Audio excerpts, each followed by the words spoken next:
And last but not least, we have Aurelius. And so I believe this is the last one in here, and we'll start at the top.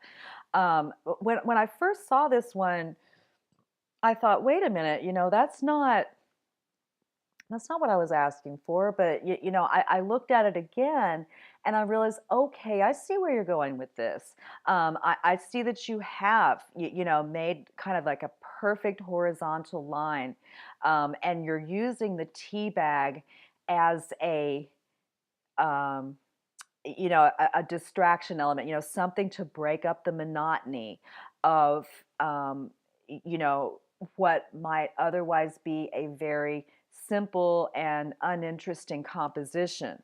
Um, I think the reason that my eye just went right to that tea bag and I didn't notice any of the rest of it at first, and I'm like, what's going on? Is because the tea bag is contrasting so much with the dark background, that it kind of makes me think of the one that another student did with the white flower, on the black background. It's like this one little spot, and all this darkness and all your attention just goes to that little spot because it's so contrasty. And I think the contrast here needs to be toned down.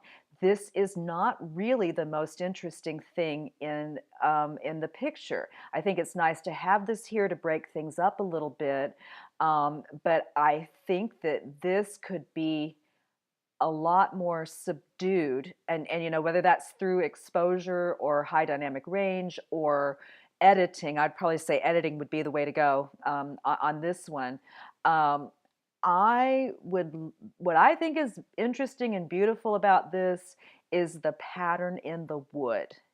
And I think that this is really not played up nearly enough, and so it kind of dies, you know, trying to compete with this tea bag here. And I would probably also just move the tea bag a little bit away from that horizon. It's kind of the same thing I was saying earlier. Either go ahead and have it overlapping, or make a distinct gap, between edges. And this is an edge. It's the edge of the, top rectangle. So having it kind of balanced right there on the horizontal line, I think it would be better if it was just up and over a hair. But this is one where I think editing would really, really come in handy. Okay, this is good symmetry. I think it's leaning a little bit to the left. And this might have to do just with, it's really hard to take a picture of a flat plane, of a building in front of you without having that phenomenon where it starts to tip in, at the top as it gets over your head. It's really difficult. And then depending on what kind of lens you're using, the lenses a lot of times cause a distortion too. And so, instead of having like these super, super straight lines, I'm almost sensing like there might be like a little bit of a bowing here or something. I'm not completely sure, and it's not really that big a deal. I would say for the most part, this is very symmetrical. It's very interesting. You could probably afford to zoom in just a little bit more. This is interesting. I could see maybe just losing one of the rows of bricks, but a couple of things that I think are really strong in this one. What is the most interesting thing about this? In my opinion, it's the pattern. It's kind of like with this one. It's that pattern that just kind of takes it away. It's like it's got so much going on. And there's some really nice things also happening in this, just design-wise, things we haven't talked about yet. One of which is repetition. Um, this is nothing but a bunch of rectangles. With repetition, I don't think I have to explain what that is. It's when you see something repeated, and that can be a shape or a color or an idea or whatever. But here it is so about the rectangles, and I love this kind of grid shape on the door in its own way, making a pattern that echoes the brick shape up here. I think that we could fix the exposure on this. I can see that you were out in really, really bright sun, and we've got this kind of unfortunate shadow right here. Honestly, I would love it if you would go back and take that picture again on a cloudy day or at a time of day when the sun is low and casting a low light on it. I think that this one has a lot of potential. I'm also like really intrigued. What's going on back there? Whenever I see a door or a window, and I think this is kind of the same for all of us. Um, I I want to just go, what's back there? I want to look, and so, I like the idea of kind of intriguing your viewer with a little bit of a mystery. What is it back there? What is there that I'm not seeing? What's happening outside of the frame? What's happening behind that door? Um, okay, this one is really nice. I I really like the contrast here. This is a very, very nice, kind of a creamy, color for the brick. It's so nice. So the stone, I guess, and it's so nice the way it's got a very similar color scheme as the cup. I love that the cup just kind of makes it just kind of balances out or something. I don't know. They complement each other very, very well.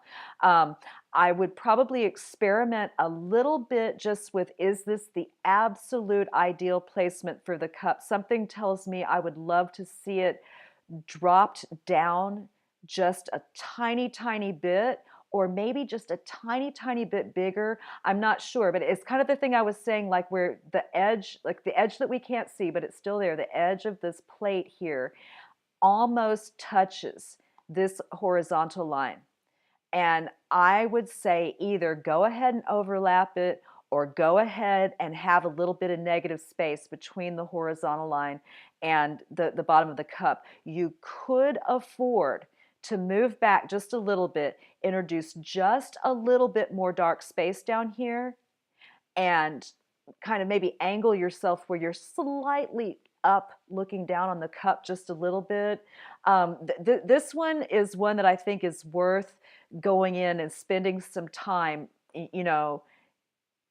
just making it as beautiful as you can. This has a lot of potential, and you can spend some time just going in here and, bringing out some of these subtle, highlights. Maybe getting a little bbit more texture happening here, a little bit more drama happening here. This can take on so many different appearances. But this one just really jumped out at me as a very compelling. Image in its simplicity. And so, I'm kind of seeing a trend here, just in these first few photographs, that you're making simplicity work for you.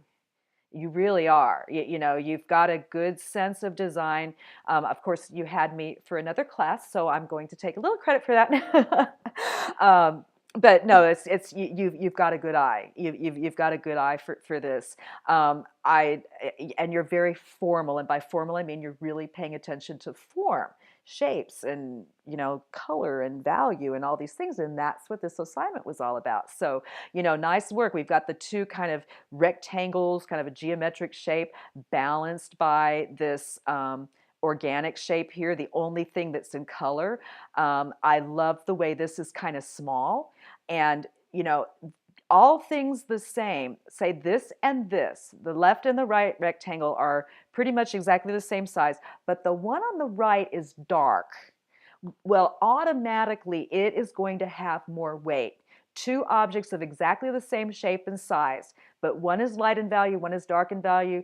The one that is dark is automatically going to have more weight. So you have to do something on the light side to make it balance out. You need to bring a little bit more interest, a little bit more contrast. And so she introduced something very contrasty, something that's very colorful and something that's a different shape.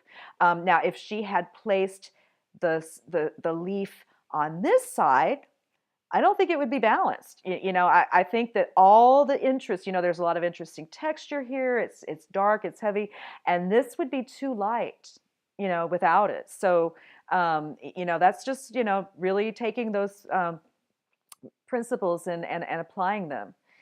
Okay, so let's see. Very good. Very good. Yeah. Um, Again, a contrast of texture, contrast of value. You seem to really have an eye for texture and pattern. And I again, I just really like the simplicity that you've got this really complex but very repetitive pattern, and then you've just got this simple, smooth oval here. You know, it's a little flat. It could probably, if you want it to look a little bit more like an egg, probably need to bring a little bit more shadow into it right down here, and that's kind of an easy fix. Possibly make it just a hair bigger, you know, but you could do that by just cropping a little bit. This would also be another one I think that would be worth your while to, you know, go in and spend some time editing. Okay, good. Yeah, it feels very heavy on this side. You've got the red is a very fairly dark um, valued color, and it really is kind of tipping the canvas or the frame to the right a little bit. Everything seems to kind of. This is probably the best example of imbalance that I've seen. You know, I know this one was hard to do, but I really get a sense that this part of the frame is lifting up. Whoops, sorry about that. Let me get back in. Ah, come on. It's lifting up and kind of floating away, and this is kind of anchored down. So that's kind of fun. Okay, beautiful. Very, very nice. Perfect time of day. I'm guessing it was the morning, but it might be the evening. I don't know. There's something about the color. I think it's the morning. But that's when you get the interesting light. You know, that's when all the interesting, you know, subtle glowing lights and you know, patterned shadows play off of the plants and the translucency of their leaves and you know things like that. Midday, it's gone. You're not going to get that. You know, early in the morning when the sun is low, late in the afternoon or evening when the sun is low, that's when this stuff, that's when the quote magic happens. It's what we call the magic hour or the golden moment or something like that. It's generally it's not a whole hour. You don't get a whole hour. Okay, very good. Yeah. And I don't know if this, I guess, yeah, this one's probably also kind of a little bit imbalanced just because not that it's imbalanced as a composition, but it just kind of a little bit, it throws us off like, hey, what's going on here? I'm assuming that this is a ramp and that this next to it is a flat plane with the landscaping on it. But it does kind of take you by surprise, you know, because you're kind of putting yourself here as like, is the camera turned? No, it can't be because this stuff is growing straight up, you know, so very interesting. And panorama is beautiful, very, very nice. Um, I would love to know where you took this and everything. This is, um, I'm assuming this, well, it's got to be the island. You know, it's just, there's something that's so interesting about this. It looks a little foreign to me, but, you know, just capturing the, you know, that beautiful sunset. I guess you're on the island facing the bay. That's going to be my guess. This is another one you could probably play with and really bring out some rich color in, you know, spend some time editing. So yeah, very, very nice work on all of these, Aurelia. You did a great job. And you all did a really good job. I'm so proud of you guys. I've been asking a lot of you, and I'm starting to see the results, and it's paying off. And so I hope you feel the same way that you know all the hard work that I've asked you to do, all the not so fun exercises are starting to you're starting to realize why you had to do those and now you can use them and make them work in your favor and so just you know keep up the good work you guys